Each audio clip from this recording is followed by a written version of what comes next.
Hello my fellow travelers, my name is Pierce and this is my channel Tales from the Road. Thanks so much for stopping by. Today, because you clicked on this video, we're obviously going to talk about the mighty Central European nation of Hungary, or as they're called in their own native language, Magyarország. In this video, I'm going to cover everything you need to know before you go. Tips, tricks, a little bit of history, and everything in between to make sure that you can explore this beautiful country that is certainly more than just Budapest. If that sounds good, let's get into it.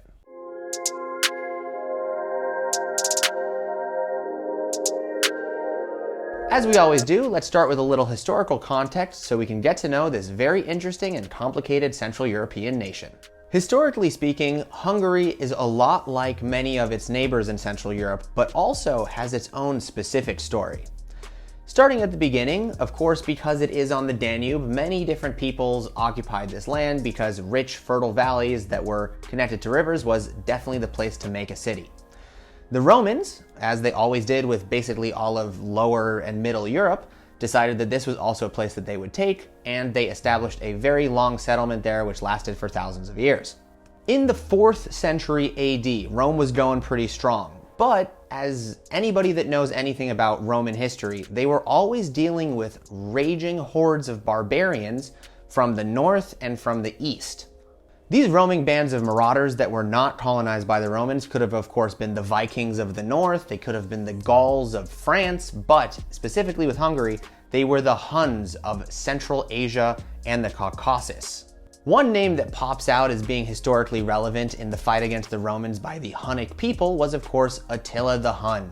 And he was the great ancestor of basically the modern day Hungarians today. His band of nomadic peoples that basically lived on horseback and moved with the times, moved with the food, moved with what they basically needed, were basically transporting language and culture from the east to the west, and it just so happened that they ended up in Hungary. Unless you're like a super history buff, let's just say that this time period in European history, people were moving all over the place, there was many different empires, and people were fighting like crazy. But for the sake of modern day Hungary, and to keep this short, the Hunnic people who sort of fought and took over this land never left. They integrated with a lot of the other peoples around them, and they became very Europeanized in comparison to probably their ancestors, which were much more similar to the Kazakhs or to the Uzbeks. These people really integrated, they adopted Christianity, and they became sort of modern day Europeans as we can consider them today. Although this is why their language in Hungary is so different than the Slavs to the east and to the Romance and Germanic languages to the west. As these tribes settled down for hundreds of years, they also adopted lots of traditions of modern day Central Europe, the biggest one being their adoption of Christianity and the creation of a Christian kingdom. They were very much alike to many other medieval European areas. They had kings, they had castles, they had churches, they had raiding parties, they had warriors in the various armors. You know, it was a very European place. And as we move, I guess, a little bit closer to history, and the part where Hungarians really feel very passionately about their history is their fight against the spread of Islam into Europe, and specifically against the Ottoman Empire. At this time, the city of Budapest was actually split in two by the Danube because it was too wide, so you had Pest on one side and Buda on the other, and it was the goal of the Ottomans always to take over this land.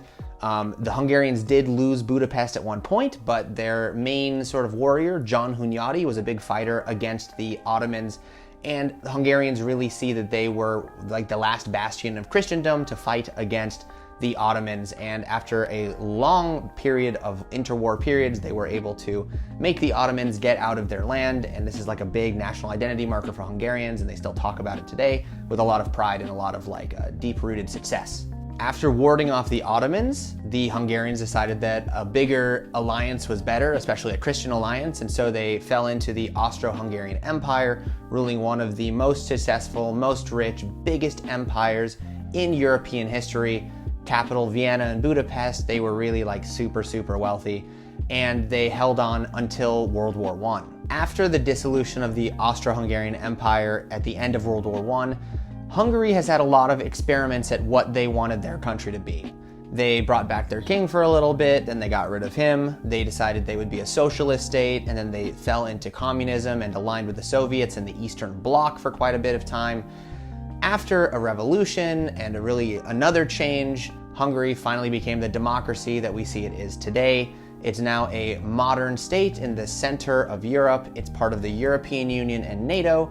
And most importantly, it's a very peaceful, very beautiful country with a lot to offer. And in order to get to know the country properly, I think we should get off this couch and take it to the streets. So come along with me to the streets of Budapest as we explore this beautiful and majestic city. Let's do it.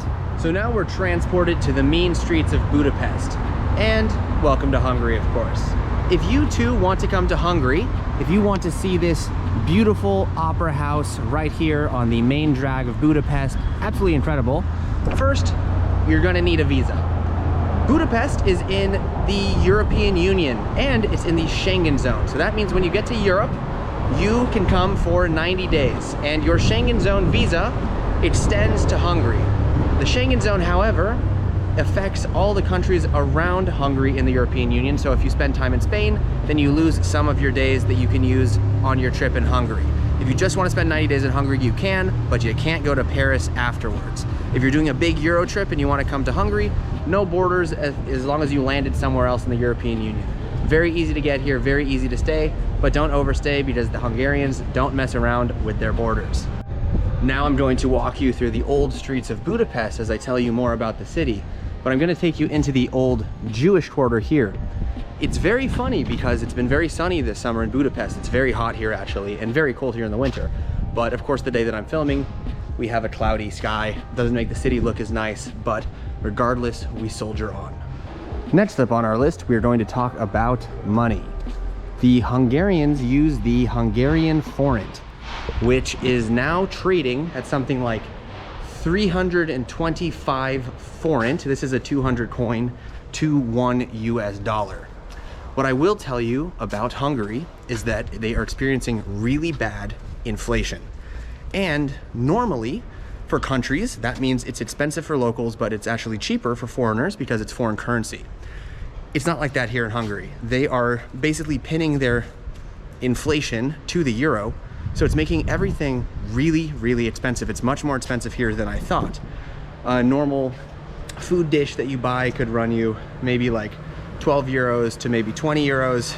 A beer here is 3 euros to 4 euros. I mean, of course, there's cheaper places outside the city center, but this tourist infrastructure here is so strong that it has made the entire city, specifically Budapest, very expensive. I've traveled to other smaller cities in Hungary as well, and I'm not gonna lie to you, they're not that cheap. I've even seen in restaurants, because of the inflation, that they don't want to like operate their fryer, or they don't want to offer certain foods that are complicated to make because the electricity costs have gotten so much here.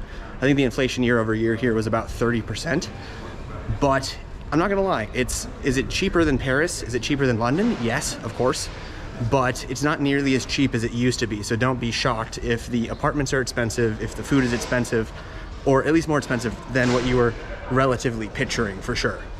I'm gonna give you guys my ultimate travel hack ATM trick. So when you want to withdraw money and you're in a foreign country, always withdraw it from a local bank or check with banks that are like partnered with whatever bank you have. In Hungary, and I've noticed this more than anywhere else I've traveled to, they have a lot of these Euronet worldwide ATMs, and these are absolute tourist traps. What they do is they try to put the money, because they assume you don't know the exchange rate, right? So here it's 370 to 1, so it's confusing, or that's to 1 euro. So maybe they put like 10,000, and so you withdraw 10,000, you realize you just withdrew 300 euros, or you realize you just withdrew 500 euros, and then they take a high commission rate on this. So these things, Euronet, big scam, don't use. Go to a Hungarian bank, go to OTP, go to maybe a foreign bank that's here in Hungary. Do not mess with the Euronets.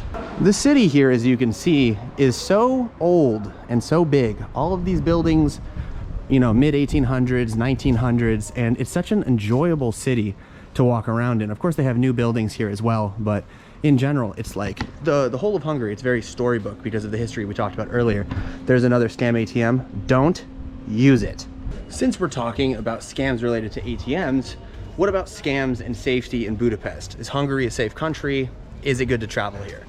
I will say Budapest is a very comfortable city. There's very little homelessness. There's very little sketchy people running around. I would say this area, the Jewish quarter, because this is the center of nightlife in Budapest, is probably the sketchiest place you can go.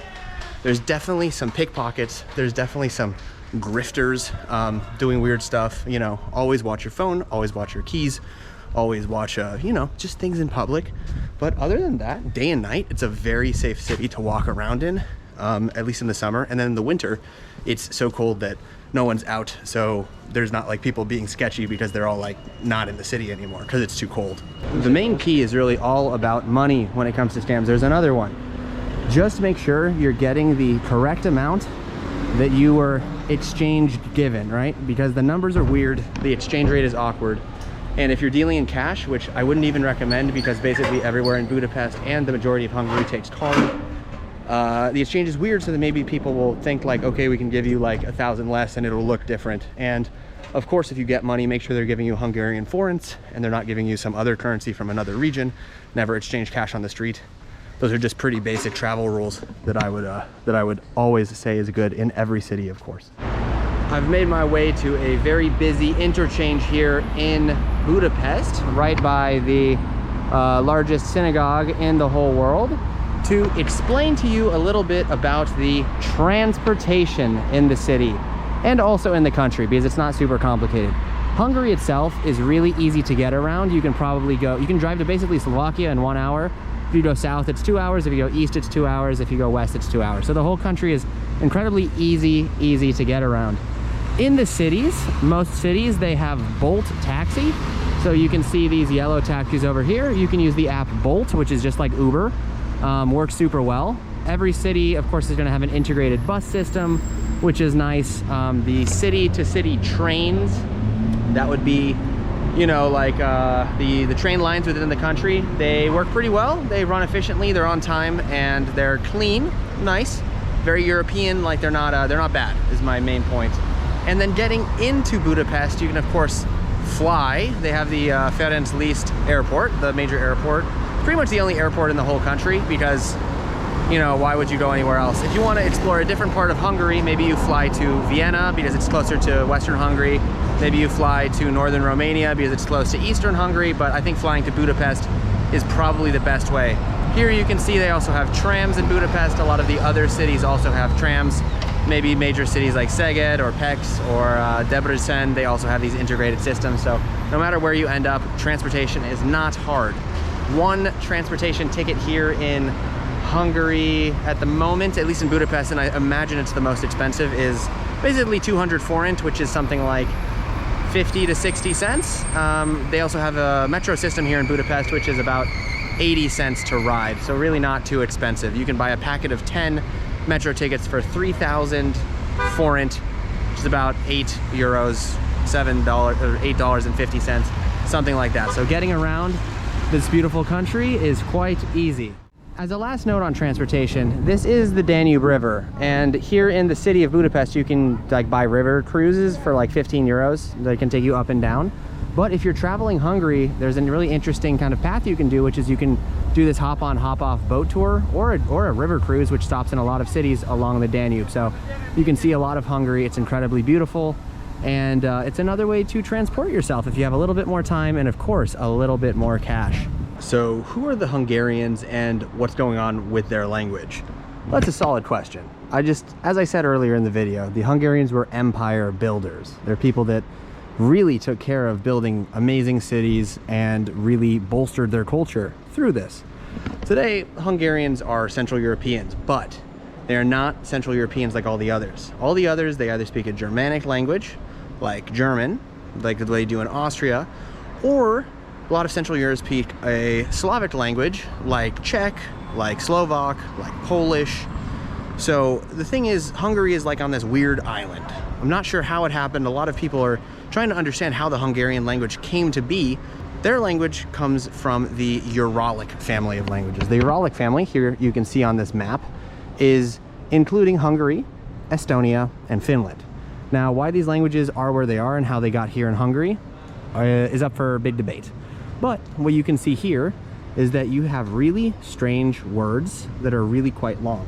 Here also, you can see the way that they spell things, the way that the language operates. For example, here, is very different than what you would find in a lot of the rest of Europe. A lot of the words are unpronounceable for foreigners unless you learn how to read it. And the amount of people who speak Hungarian who are not Hungarian is very, very low. Obviously, because it's quite a tough language. If you are a European, however, and you do speak Hungarian at a high level, or you have Hungarian family, I believe Hungary actually would enjoy it if you moved here and lived here amongst them, if you want to live the Hungarian lifestyle. Here, for example, when they have these all over the city, they have these little plaques that are dedicated to famous Hungarians. So this one is dedicated to Zak János Ferenc. So Ferenc I know is Frank or Francis or whatever you want to say. And here they of course have the words. Me being a lover of languages and a lover of learning languages, normally I can at least get a little bit from every language, because if you learn a little bit of Russian, you can of course read a little Serbian. If you learn a little Italian, you could of course read a little Spanish. But here you are lost in a land of the Hungarians. Only Karoli Kamermeyer is here to guide you. So I've stopped here in this beautiful Art Deco square to tell you about my favorite part of all these videos, the food. First off, Hungarian food is heavy as hell. They know how to eat in this country, and they are not afraid to give you a big portion of meat and potatoes. The Hungarians keep it pretty simple with the flavor profile because of course in Central Europe they cannot grow things in the winter. So lots of potatoes, lots of cabbage, lots of roasted vegetables, and they cornerstone their cuisine with paprika, which is the spice of the nation, the lifeblood of many of their sauces, from goulash to paprikash. The Hungarians also like heavy dough-like items, one being langos, very, very famous here in Budapest, but you can of course find it all over Hungary. It's like a fried potato flatbread topped with sour cream and some cheese. Very delicious, very heavy. And don't forget about the kurtoskálaks. I'm sure I said that wrong, but that's basically the chimney cake, which they roll around a cylinder and then bake sort of in a rotisserie. Those are incredibly tasty. They have kind of touristed them up by stuffing them with Nutella, and then you can put ice cream and whipped cream on top of it if you're an absolute savage. On the Tales from the Road food score, I would give Hungarian food a solid 3 out of 5. Big, bold flavors, big portions, but could use a little bit more creativity and variations with the dishes that they do serve at most restaurants here. So with the awful Budapest Marriott building in the background, or this other beautiful Hungarian building, let me tell you my top places to go visit while you're in Hungary. Number one, an obvious choice, you have to visit Budapest. It's the lifeblood of a country, it's the center of an empire. It's a very impressive city with a beautiful river with 2 sides, this the Buda side, this the Pest side. Good parties, good culture, good vibes, good food. It's a little expensive, but what can you do? It is a place to visit for sure. Number 2 would be to visit the other sort of imperial cities or older towns of Hungary. The bigger ones, that would be Debrecen, Pécs, Szeged, or you could go to Győr. I went to that city as well. A lot of these cities feel the same, very old, like nice old towns, good restaurants, you know, a couple churches to see. They're very pretty, nice to walk around in. I think if you go to one, you can kind of check off going to all of them. There's a little different feel here and there, but I think it's a really good place to learn about the culture, to see kind of the nice things that they built here, and definitely recommended. Number 3 would be going to some small rural towns to see some small rural life here in Hungary. There's a lot of pockets of interesting culture here in Hungary, and a lot of people have come through here, so there's a lot of like cultural variance. And it's cool when you can see like places that people used to live in, the way that people used to like do their business, that still exists. So there's a little city called Egen, which is very pretty. A lot of people recommend it, and you can get to pretty much all of these places by train, or if you rent a car, it's pretty easy. So that's definitely recommended as well. Another one would be palaces, castles, and a lot of these Central European things to do. This was the heart of an empire, so they have lots of beautiful palaces, beautiful gardens, beautiful things to see, beautiful regal buildings, and all this stuff that the Hungarian royal family built through their reign, which lasted quite a long period of time here in Central Europe. You can also go to castles from the medieval times, from the times that they were fighting against the Ottomans, being the last bastion of Christendom against the Islamic conquest. I don't know, I love they really play that up here. I really find that thing kind of funny.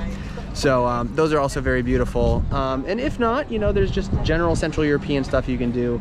Go wine tasting, go taste some mangalitsa pig sausage or something like that, because they have these special pigs that live here that everybody loves. Go to a traditional restaurant that, like in an old hut or an old house. all of that stuff. If you do those things, I feel like you can really check off doing Hungary as like, I've made it happen, I did it, I feel good about what I did here, and I can show my friends all my cool Instagram photos and pictures and all that good stuff. Walking along the Danube here, I want to say thank you guys for watching. I hope you come to Hungary and enjoy your time and explore it and love this place as much as I do. A lot of history, a lot of cool people, a lot of nice food, and a lot of good things to do.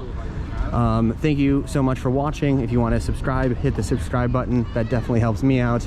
I'm also still doing my 197 dish food challenge, where I'm trying to cook a dish from every country in the world. For Hungary, I made chicken paprikash, one of the national dishes.